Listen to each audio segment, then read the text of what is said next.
저는 올해로 딱 50살이 되는 여자입니다. 슬아에 딸이 하나 있어요.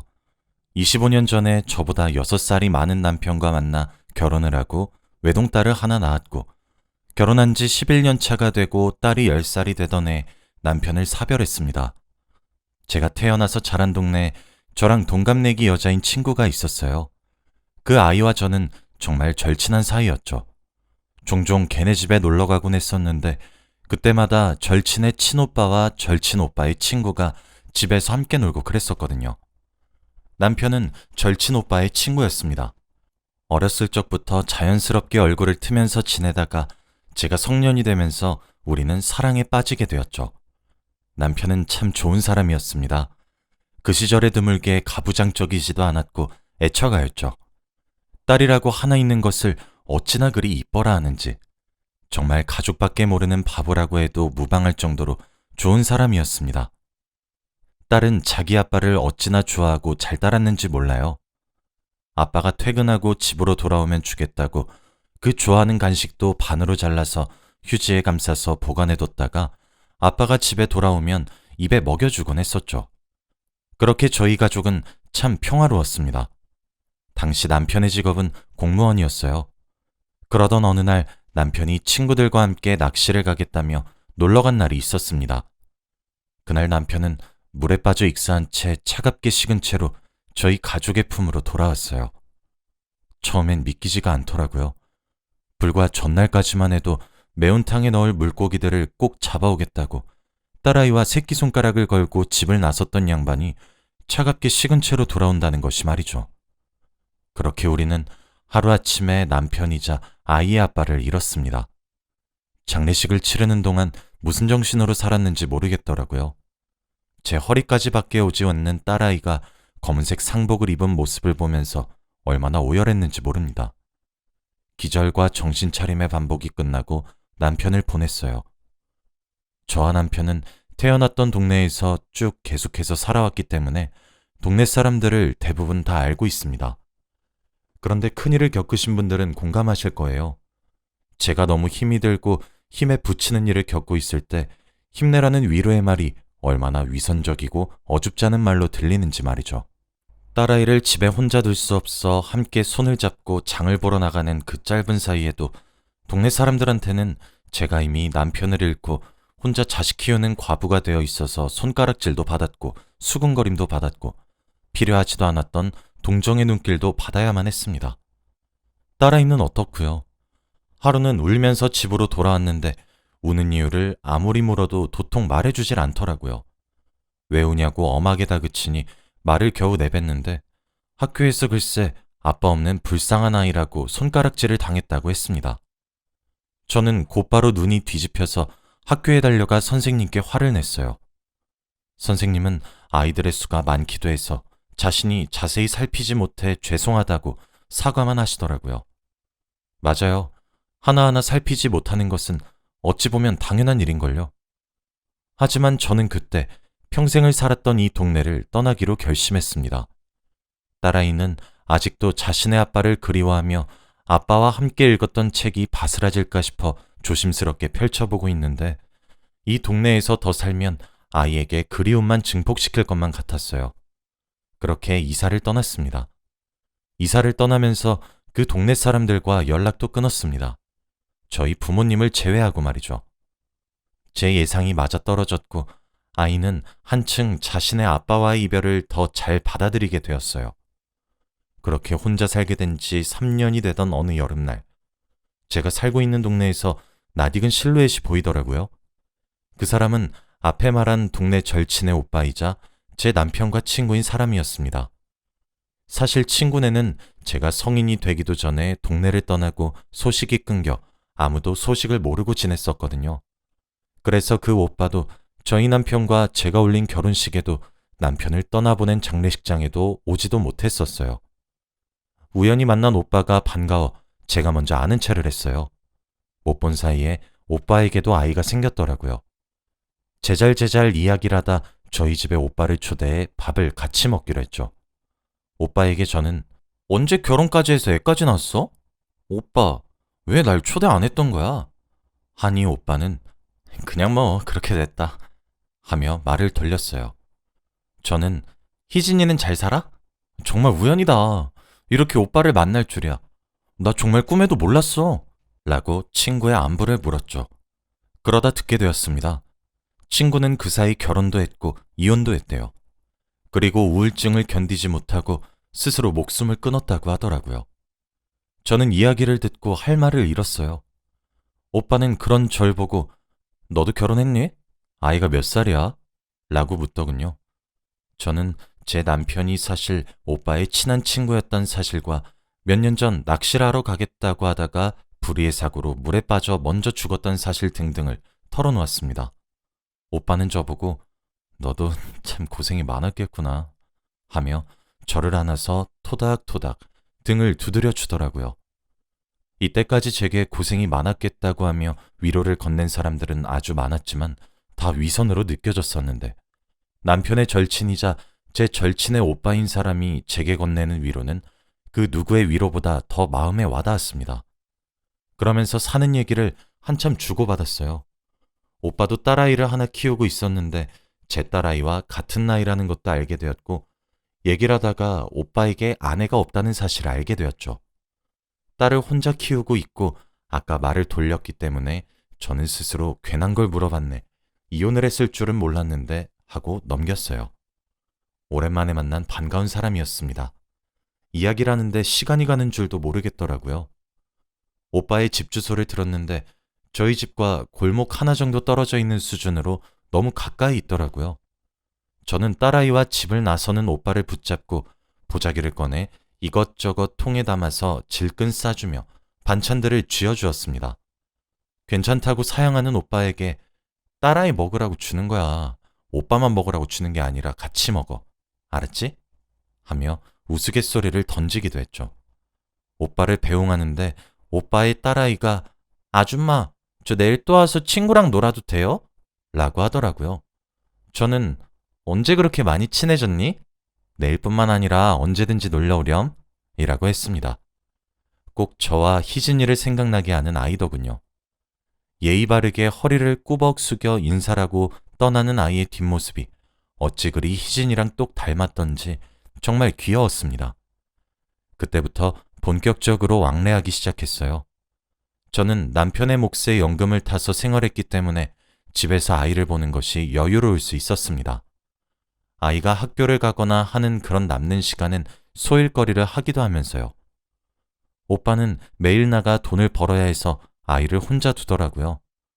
어차피 우리 딸아이도 좋아하니까 같이 지내게 하는 게 어떻겠냐 하는 제 말에 오빠도 그러자 했어요. 우리 딸아이도 오빠를 삼촌이라 부르며 잘 따르고 오빠네 딸아이도 제게 이모라고 부르며 잘 따랐거든요. 그렇게 10년의 시간이 흘렀습니다. 제게 또 다른 딸이 되어준 아이와 제 딸은 어느새 24살 어엿한 숙녀가 되어 대학교를 졸업하고 취업에 성공했어요. 두 딸은 어렸을 때부터 그렇게 서로 좋아 죽고 못 살더니 대학교도 같은 곳으로 진학해서 함께 지내더라고요. 정말 쌍둥이 반쪽처럼 말이에요. 둘을 보고 있으면 세상을 등지고 떠났다던 희진이가 참 많이 생각났습니다. 그러던 작년 겨울날이었어요. 그날따라 몸이 으슬으슬 춥고 떨리고 열도 나고 그러더라고요. 딸아이가 출근을 하면서도 제 걱정을 많이 했지만 괜찮다, 약을 먹으면 금방 괜찮아질 거다 하며 억지로 출근을 시켜줬습니다. 급하게 해열제도 복용하고 따뜻하게 몸을 데우면서 한숨 자야지 하고 깜빡 잠들었죠. 근데 눈을 떠보니 익숙한 제 방 천장이 아닌 새하얀 병원의 천장이 절 반기고 있더라고요. 꿈뻑꿈뻑 눈을 뜨며 상황을 판단하고 있는데 옆에 오빠가 앉아 있었습니다. 오빠를 부르니 이제 일어났어? 라고 하더라고요. 오빠에게 자초지종을 들으니 제가 고열에 시달리다가 집에서 그만 정신을 잃었다고 했습니다. 제 딸은 출근을 하면서 오빠에게 삼촌, 나중에 퇴근하고 저희 집 좀 가줘요. 엄마가 아파서 걱정이 돼서요. 오늘 퇴근이 늦을 것 같아서 라고 연락을 했다고 합니다. 마침 오빠는 그날 일찍 퇴근을 해서 저희 집을 왔는데 아무리 초인종을 누르고 문을 쿵쿵 두드리면서 제 이름을 불러도 인기척이 없자 딸아이에게 비밀번호를 물어서 누른 뒤에 들어와 보니 방에 제가 이불을 덮고 쓰러져 있었다고 하더라고요. 그 길로 병원으로 실려왔고 그 이후로 오빠가 제 옆을 지켰던 거였습니다. 병원에서는 몸이 너무 허약해졌고 검사도 이것저것 받아봐야 한다고 이틀 정도 입원을 권유했어요. 그 사이 오빠네 딸도 제 병문안을 왔더라고요.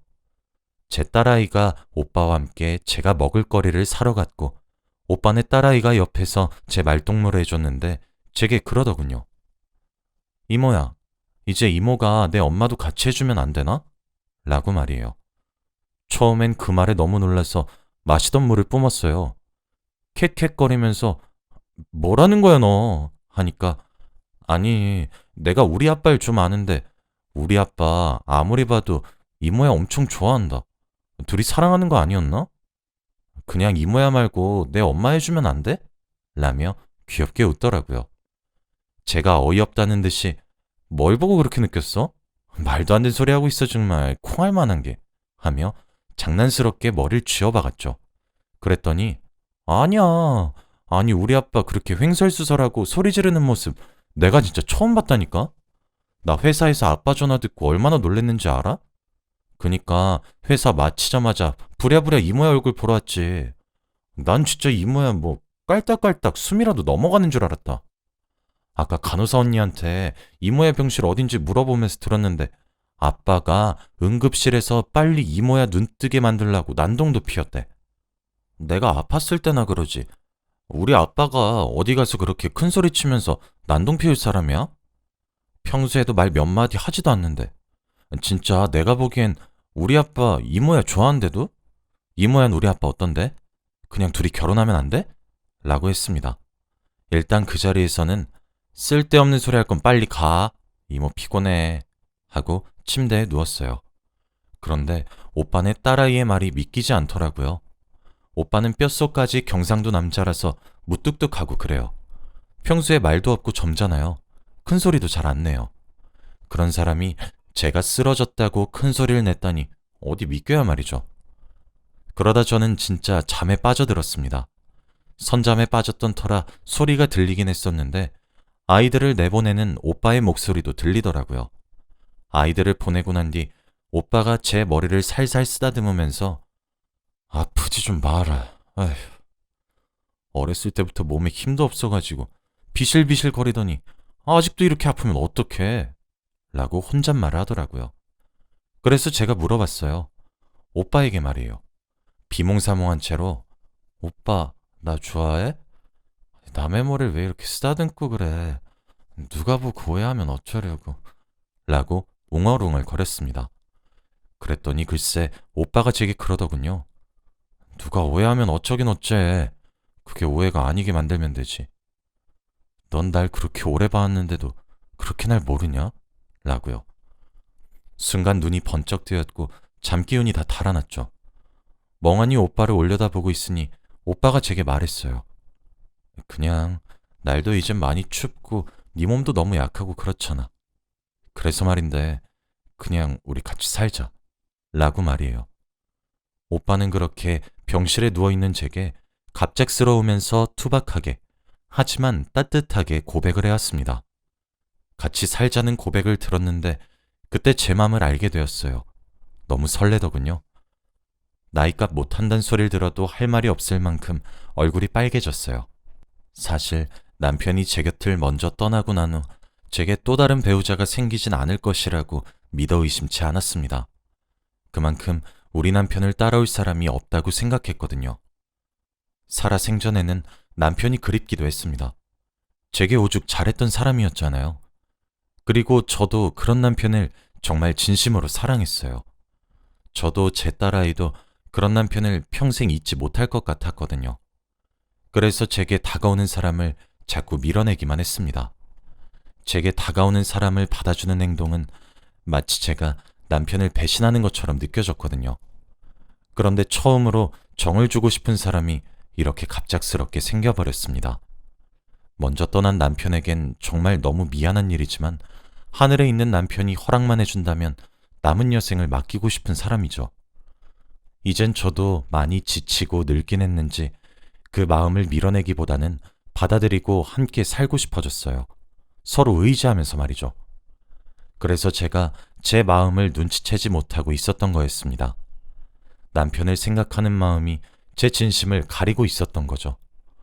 이 정도의 마음이었구나 하고 깨닫게 되기까지 참 오랜 시간이 걸렸을 텐데 그 시간을 꾹 참고 기다려준 오빠에게도 참 고맙고 그 용기를 칭찬해주고 싶어요. 저는 미소를 환하게 지으며 고개를 끄덕였고 퇴원 후 오빠와 살림을 합치기로 했습니다. 걱정했는데 두 딸아이는 웃으면서 이럴 줄 알았어 하며 축하해 주더라고요. 이미 제게 또 다른 딸이었지만 진짜 딸이 2명이 되었어요.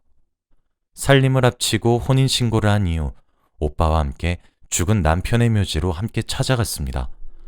남편에게 제 입으로 말해주고 싶었거든요. 이 오빠를 사랑하게 되었다고 말이에요. 그래서 미안하다고, 하지만 축하해달라고 말이죠. 우리 정말 오랜 세월 만에 보는 건데 이렇게 보게 돼서 미안하다. 축하해줘라. 내가 이 사람 눈에 눈물 한 방울 안 흘리게 하겠다는 약속 하나는 꼭 지킬게. 라고 말을 하더군요. 그렇게 사별한 남편에게 오빠를 보여주고 돌아오는 길에 오빠가 얘기했습니다. 사실 말하고 싶은 이야기가 하나 있어. 사실 우리 딸은 내 친딸이 아니야. 우리 희진이 딸이야. 원래 우리가 그 동네 떠나게 되면서 희진이가 사고쳐서 결혼을 했어. 그런데 결혼하고 난 뒤 남편이 계속 여자 만나고 그렇게 방탕하게 살아가지고 희진이가 이혼했거든? 근데 사람들이 손가락질도 하고 동네 창피하게 만들지 말라고 그랬었나 봐. 그래서 이제 잘못된 선택을 하게 된 거지. 그래놓고 나쁜 기집애가 자기 딸내미 나한테 맡기겠다고 유서에 적어놨더라고. 그래서 그날부터 내 호적에 올렸고 내 딸이 된 거야. 난 초혼이야, 재혼이 아니라.